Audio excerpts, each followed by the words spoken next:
नमस्कार, आप देख रहे हैं चैलेंज न्यूज। मैं नैन्सी बजाज। देखते हैं सुबह की 10 ताजा खबरें। कर्नाटका हिजाब रो। आदित्य ठाकरे बोले, स्कूल कॉलेज शिक्षा का केंद्र, इनमें धार्मिक चीजों को नहीं लाना चाहिए। कर्नाटक में हिजाब को लेकर जारी विवाद पर महाराष्ट्र सरकार में मंत्री आदित्य ठाकरे ने अपनी प्रतिक्रिया दी है। आदित्य ठाकरे ने कहा, स्कूल कॉलेज शिक्षा का केंद्र है, इनमें सिर्फ शिक्षा देनी चाहिए, यहाँ धार्मिक या अन्य तरह की चीजें नहीं लानी चाहिए। आदित्य ठाकरे ने कहा, स्कूल में जहां यूनिफॉर्म है वहां यूनिफॉर्म के अलावा किसी और चीज को जगह नहीं देनी चाहिए। स्कूल कॉलेज शिक्षा का केंद्र है, वहां शिक्षा ही देनी चाहिए। स्कूल कॉलेजों में राजनीतिक, धार्मिक या इस तरह की किसी चीज को नहीं लाना चाहिए। उन्होंने कहा, सिर्फ सेना की भूमिका स्कूलों में बस उत्तम शिक्षा की व्यवस्था करना है। फरलो पर राम रहीम। गुरुग्राम डेरे पर मिलने पहुंची हनीप्रीत। गुरमीत राम रहीम को चुनाव में चंद दिन पहले 21 दिन की फरलो मिली है, जिसकी हर रोज और चर्चा है। फरलो का यह वक्त राम रहीम अपने गुरुग्राम डेरे पर बिता रहे हैं। मंगलवार को उसका डेरा पर पहला दिन था। पहले ही दिन गुरमीत राम रहीम से मिलने हनीप्रीत साउथ सिटी के डेरे पर पहुंची, जहां पर राम रहीम की बेटी व मां पहले से ही मौजूद रही। परिवार के साथ खाना खाने के साथ देर रात तक उनकी बातें चलती रही। मां की ओर से बेटे के लिए पसंदीदा खीर कम चीनी में बनाई गई थी। राम रहीम के जेल से फरलो पर आने की सूचना के बाद भक्त यहां पर पहुंचने लगे, लेकिन पुलिस ने उन्हें वहां समझाकर वापस भेज दिया। 3 साल से बंद डेरे की रौनक ही बदल गई है। सोमवार 5 बजे राम रहीम के पहुंचने के बाद से पुलिस ने उस स्थान को पूरी तरह से छावनी में तब्दील कर दिया।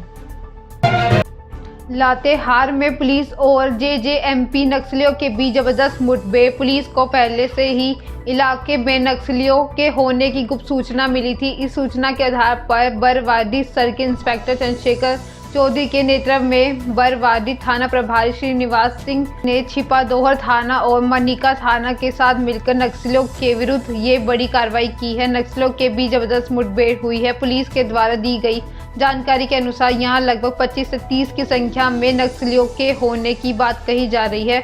छिपादोहर के मंगरताहा जंगल में दोनों ओर से लगभग 100 राउंड गोली चलने की सूचना मिली है। गोलियों की तड़तड़ाहट से पूरा इलाका दहशत में है। हालांकि पुलिस को भारी पड़ता देख नक्सली जंगल का फायदा उठाकर फरार हो गए।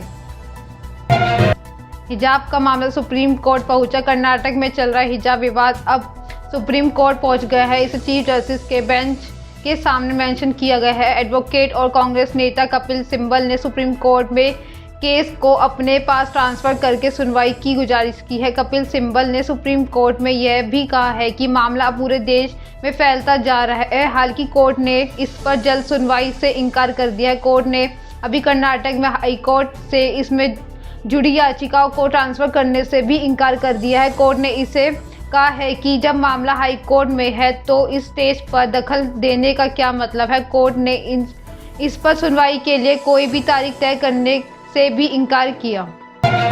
आरएसएस की मुस्लिम शाखा ने किया कर्नाटक की लड़की का समर्थन। आरएसएस की मुस्लिम शाखा ने कर्नाटक की छात्रा बीबी मुस्कान खान का समर्थन किया है।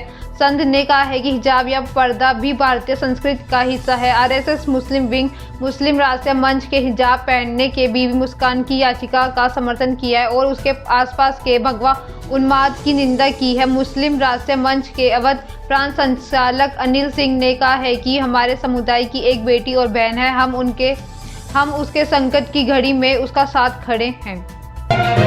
महाराष्ट्र सरकार के खिलाफ अनिश्चितकालीन भूख हड़ताल पर बैठेंगे अन्ना हजारे। सामाजिक कार्यकर्ता अन्ना हजारे ने बुधवार को कहा है कि वह सुपरमार्केट और किराना दुकानों में शराब की बिक्री की अनुमति देने वाली महाराष्ट्र सरकार की नीति के विरोध में 14 फरवरी से अनिश्चितकालीन भूख हड़ताल शुरू करेंगे। हजारे ने इस मुद्दे पर मुख्यमंत्री उद्धव ठाकरे को एक पत्र लिखा है। ठाकरे को लिखे अपने पत्र में हजारे ने कहा है कि राज्य के लोगों ने मांग की है कि सुपरमार्केट और आस पड़ोस की दुकानों में शराब की बिक्री की अनुमति देने वाली नीति को तुरंत वापस लिया जाए। 84 साल के हजारे ने एक बयान में कहा है कि 14 फरवरी को अहमदनगर जिले के रालेगांव सीधी से अनिश्चितकालीन भूख हड़ताल शुरू करेंगे। हजारे ने कहा है कि उन्होंने मुख्यमंत्री को संबोधित करते हुए 2 पत्र लिखे थे, जिसमें उन्होंने निर्णय वापस लेने का आग्रह किया गया था, लेकिन इसके बारे में कोई जवाब नहीं मिला।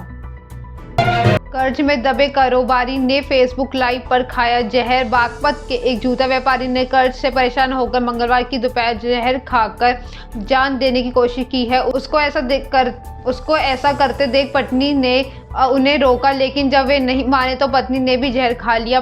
पूरी घटना को फेसबुक पर लाइव होकर अंजाम दिया गया। इस घटना में पत्नी की मौत हो गई और व्यापारी गंभीर हालत से अस्पताल में भर्ती है। कांग्रेस नेता प्रियंका गांधी समेत कई लोगों ने घटना पर दुख जताया है और सोशल मीडिया पर लिखा है कि बागपत में एक व्यापारी एवं उनकी पत्नी की आत्महत्या के प्रयास और उनकी पत्नी की मृत्यु के बारे में जानकर बेहद दुख हुआ।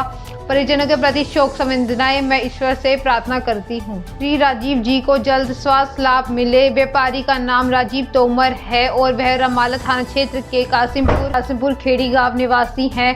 फेसबुक पर लाइव घटना को देख रहे लोगों ने इसकी सूचना पुलिस को दी। पुलिस घर पहुंची तो पत्नी पूनम की मौत हो चुकी थी और व्यापारी की हालत गंभीर थी। उन्होंने अस्पताल में भर्ती कराया गया था।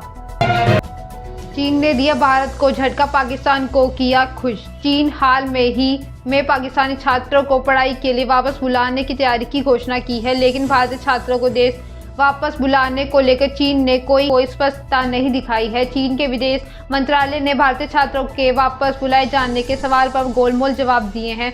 खबर है कि चीन पाकिस्तान सहित सिंगापुर, मलेशिया और श्रीलंका के छात्रों को वापसी की तैयारी कर रहा है, लेकिन भारत को लेकर स्थिति साफ करने में चीनी विदेश मंत्रालय पीछे हट रहा है।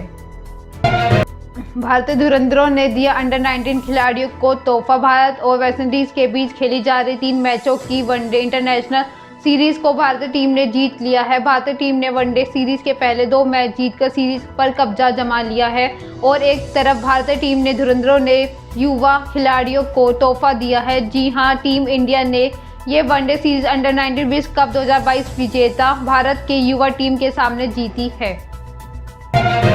दीपिका पादुकोण की फिल्म गहराइयां को नहीं देख पाएंगे 18 साल से कम उम्र वाले।